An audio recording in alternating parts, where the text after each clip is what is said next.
Le temps. Il ne passe pas pareil pour tout le monde, même ici, même maintenant. On croit qu'il est constant, qu'une seconde dure une seconde, partout, pour tout le monde. C'est faux. Le temps peut ralentir, se déformer. Et ça, ce n'est pas une théorie, c'est mesuré chaque jour. En 1905, Einstein comprend quelque chose d'étrange. La vitesse de la lumière est toujours la même, pour tout le monde, dans toutes les conditions. Jamais plus rapide, jamais plus lente. Et cette contrainte change tout.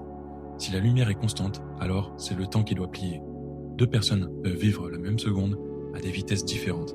10 ans plus tard, il va encore plus loin.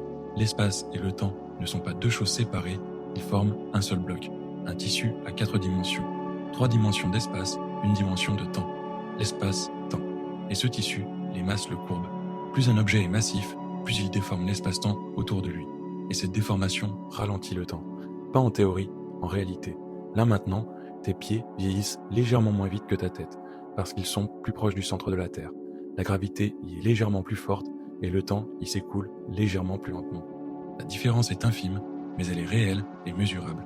Les satellites GPS doivent corriger cette distorsion en permanence. Sans la relativité d'Einstein, ils accuseraient plusieurs kilomètres d'erreur par jour. Près d'un trou noir, le temps ralentit tellement qu'il frise l'arrêt complet. Pour quelqu'un qui tombe vers un trou noir, le temps s'écoule normalement. Pour quelqu'un qui l'observe de loin, cette chute dure une éternité. Même événement, deux temps différents. L'espace-temps n'est pas un décor, ce n'est pas le cadre dans lequel l'univers existe, c'est l'univers lui-même. Bienvenue dans l'infini.